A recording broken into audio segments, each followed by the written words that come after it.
Good morning Luzon, Visayas at Mindanao. Naku po, mag-iinit na naman ang mga DDS dito kay General Torre. Dahil may binulgar siya. Si Torre Ka-Coffee, siya yung sinabi ni Baste na sasampalin niya. Ito yung general na sabi niya, itong siraulo na ito, pag nakita ko sasampalin niya. Tapos sabi ni General Torre, magkaiba yung nagbabanta at sinusubukan, di ba? So parang hinamo niya itong si Baste. Abay, may nadiscover si Torre na yung impression, kasi pinapalabas sa impression ng Davao City, mababa yung crime rates nila. Ayun pala, mukhang dinuduktor ang statistics. Kahit mataas yung crime rates, mukhang dinadaya yung entry para magmukhang mababa ang bilang ng krimen dyan sa Davao. Naku po, sino ang nagutos niyan? Ang mga hepe ng pulis o ang mayor? Sino ba ang mayor dyan? Si Baste Duterte. Inutusan ba itong mga pulis na gawin yan? Hindi natin alam. Magsasagawa pa po ng investigasyon. Baka sabihin ninyo, sinisiraan na naman ang Davao. May ebidensya, may hard copy, may ebidensya itong si General Torre na magpapatunay na mukhang may irregularities sa pagpa-file ng mga reports dyan po sa Davao. Ito nasa headline ng Manila Bulletin, Torre doubts Davao City Police Station's crime statistics. Natatandaan ninyo, si Tatay Digong, ang ginamit na campaign na banner niya dyan na mababa ang crime rates dito sa Davao dahil sa magandang leadership. Yun pala, kaya mababa, may mga nadudoktor palang nagaganap dyan. Naku, hindi kayo tatantanan ni General Torre dito Ka-Coffee dahil naghahanap pa ito, nagkakalkal pa ito ng mga ebidensya. Kasi ang ginagawa niya dyan, mabilis naman ma-validate yan kasi yung mga blatter Ka-Coffee. I-check mo yung blatter, makikita mo yan dyan Unlike kapag computerized, pwede mong i-delete yan, pwede mong i-edit yan. Unlike sa blatter, kapag binura mo yan, halatang halata, di ba? Kasi handwritten yan halatang binago yan. O kung may tinanggal ka dyan, kitang-kita na may tinanggal ka. Unlike kapag computerized, medyo mahirap-hirap i-manipula yan. So ano nangyayari ngayon? Bakit may headline ito ngayon? Si Police Regional Office, Davao Region, Director Brigadier General, si General Nicolas Torre III said, police stations here are allegedly manipulating the crime statistics to create a misleading impression of low crime rates. Minamanipula po ang records para magmukhang mababa po ang bilang ng krimen dyan sa Davao City. Allegedly sabi yan ni Torre. Torre said in an interview that when he assumed as director of the PRO Davao, he immediately ordered a blatter validation where his subordinates retrieved 2 blue blatter books from the Police Station 10 or Kalinan Police Station. O yan, kailangan i-validate. Kasi ano nga bang meron dyan sa Davao, di ba? Kasi sasabihin ninyo, mapayapa dyan sa Davao, pero nung nag-random drug testing, ito mga tauhan ni Baste Duterte, nag-positive. So parang hindi consistent, no? Kasi akala ko ba, wala nang kaso ng mga illegal na droga dyan, pero bakit ang dami pa rin? Kasi ang report nila, ganito yung crime rates, etc., masyadong mababa. So ipinag-utos ni Torre dyan, i-validate natin yan. Kunin ninyo yung mga blatter, i-check natin kung totoo yung entry dyan. Kung totoong mababa talaga ang crime rates dyan. Ayun na nga. At nung vinalidate nila yan, may mga na-discover sila. Actually, hindi lang sila dapat yung magsagawa nito Yung ibang regional director din, dapat gawin itong validation na ito Kasi baka dinudoktor para magmukha silang mukha silang mabait. Mukhang maganda yung lugar nila. Ayun pala, pangit pala, magulo pala. Tama yung sinasabi dyan ni Torre. Paano ka makakapag-implement ng tamang programa kung dinudoktor ninyo yung records? Diba? Parang may sakit ka. Diba? Sasabihin mo walang sakit. Paano gagaling yan? Hindi mo sinabi na may sakit. Dinaya mo lang. Diba? Sino niloko mo dyan? Yung tao din. Torre said that these blatters with hardbound covers contained handwritten records of reported crimes since June 2, 2023. So a matter of 1 year ito Ka-Coffee. June 2, 2023.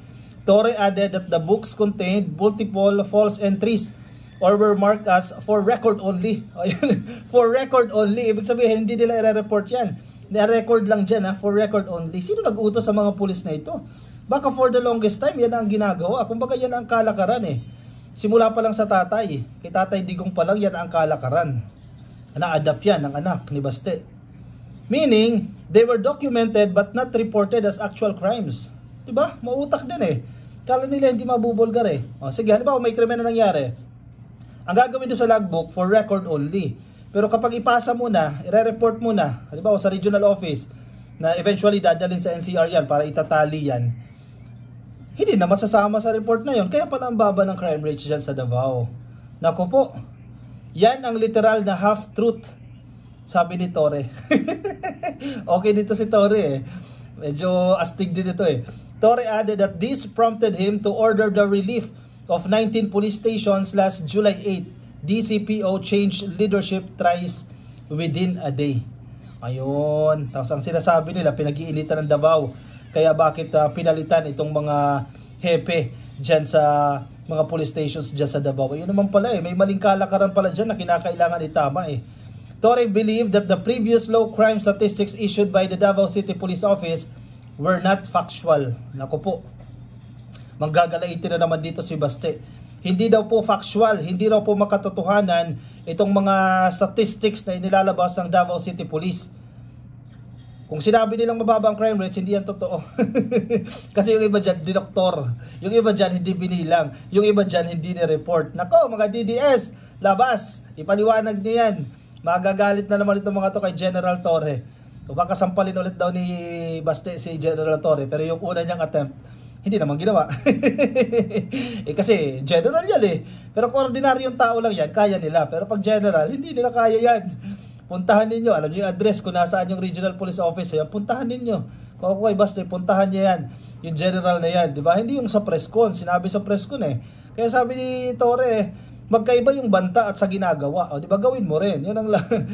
Torre said that an entry recorded an incident of theft. Ito rin yung mga specific details dyan. May isa pong insidente. Theft po yan. March 4, 2024. Ang nilagay nilang record, lost item. Kundi ka ba naman damukal, di ba? Theft, krimen yan. Ang nilagay nila doon, lost item. So kung magpasa sila ng report sa regional office and then eventually dadali sa national, lost item, hindi naman krimen yan. Kumbaga may napulot lang na item. As compared doon sa may nagnakaw, theft eh. Aba, yari kayo ngayon. Paliwanag nyo ngayon yan. You will not put it in records of crime statistics because it is a lost item, sabi ni Torre. But when you read, believed to be stolen inside Beer Plaza near Jollibee Kalinan. But it is clear, believed to be stolen. But that cannot be recorded. His station is still peaceful, sabi ni Torre. Yun naman pala. So maganda yung station na yan, yung police station na yan. Mapayapa, walang nangyayaring insidente ng nakawan o kung ano man yan. Yan din ang pinapalabas nila sa media. Eh yun naman pala, dinodoktor. Magkakaiba lang pala ng label. He said another entry dated March 2, 2024. Iniisa-isa ni Torre dito yung mga insidente eh. Stated that an owner of a motor vehicle reported to Kalinan Police Station that his missing vehicle was discovered at the junk shop already disassembled. O ito na. Yung motor niya, kinalas-kalas na, nakita na sa junk shop. Ibig sabihin doon, may krimen na naganap doon. Ninakaw yung motor, binaklas, binenta sa junk shop. Diba? Krimen yun, diba? Pero anong ginawa nila? Ito, basahin natin. Torre said that instead of being reported as theft of a motor vehicle in Kalinan, the police station referred the reported incident to Talomo Police Station. O, biruin mo naman, dyan sa Kalinan, imbes na i-record nila yan, theft yan, nakita dito yung item na hinahanap na sa junk shop. Hindi nila na-record yan at theft, kundi nilagay dyan, referring this to Tolomo. So, pagdating sa Tolomo, hindi na naman ma-record yan. Pag nag-report ang Kalinan, hindi na i-record yan at theft yan. Kasi ano lang doon eh, kumbaga ni-refer mo lang. Ni-refer mo lang doon eh. Walang krimen na naganap. Iba talaga. He said that law enforcement would be affected if the crime statistics were manipulated because authorities could not implement the right programs to deter criminal activities. Exactly. May punto si Torre dito. Paano mo maipapatupad yung tamang programa? Mali-mali yung records mo. Napaka-importante ng statistics. Napaka-importante ng datos. Kasi yan yung magiging batayan mo kung anong programa yung ipapatupad mo. Halimbawa sa isang lugar, ito may background din tayo dito, bahagya. Sa isang lugar, may 7 barangay yan. Kung mataas ang crime rate sa barangay A, definitely, maglalagay ka dyan ng mas maraming tao. Posible magtayo ka dyan ng precinct, di ba? Magtayo ka dyan ng isang station kasi dyan mataas yung krimen eh. Hindi ka maglalagay doon sa barangay B na mababa yung crime rates kasi wala ka isosolve doon eh. Di ba? Maglagay ka lang ng mga tao doon, ikot-ikot lang kasi payapa doon. Pero kung duduktorin mo yung record, sasabihin mo na walang record, walang crimes dyan. Imbis na malagyan na sana yan ng police station dyan, hindi na malalagyan kasi dinoktor mo. For the sake na yung imahe ng Davao peaceful. Kasi yan ang ipinagmamalaki ni Digong noon, peaceful ang Davao. Ayun naman pala. Hindi lang ngayon to nangyari. Definitely, marami pang incident na ganyan ang nangyari. Sinundan lang yan ng mga tao, kaya mga natsugi itong ilan dyan. Ang bottom line, hindi tama ang numero na pinagre-report ng ating mga station commanders na pinagpapapalitan ko. And because of that, hindi magiging tama ang programa na i-implement natin, sabi ni Torre. Agree. O, tapos, ginagawa nilang political itong pagkakatanggal ng mga commander dyan. Pinag-iinitan daw po ang Davao. Not to mention yung issue kay Kibuloy na hanggang ngayon hindi pa rin po natutugis. Nagalit si Basti dyan dahil pinalitan yung mga tao niya. Baka naman masyado ng kampante yung mga commander dyan, di ba? Masyado ng kampante kay Mayor o kay Kibuloy. So wala na. At tama lang ginawa dito ni Torre. Kailangan magano ka dyan. Reshuffle ka talaga dyan. At ito, may mga ebidensya nakikita dun sa records may mga dinudoktor at kailangang matama yan. Naku po, magagalit na naman si Basti nito kasi nabulgar na naman Ano na naman kaya ang sasabihin niya kay Torre? Ay, antabay tayo ka-coffee kung ano mangyayari dyan. Sige, ano ang inyong opinion, reaction? Lagay dyan sa ating comment section para mabasa ng iba nating mga ka-coffee. Dyan sa baba, ilagay lang po yan. Kung nasa Facebook po kayo, pasuyin na lang ka-coffee. Please like and follow sa Facebook. Nasa YouTube, click nyo lang po yung subscribe at ilike na rin po yung video natin. Alright, ako magpapaalam muna sa inyo ka-coffee. Kita-kits tayo mamayang gabi alas 10 po para sa ating live Philippine Standard Time. Alright, paalam po sa inyo. Ingat po kayo ka-coffee. Bye-bye!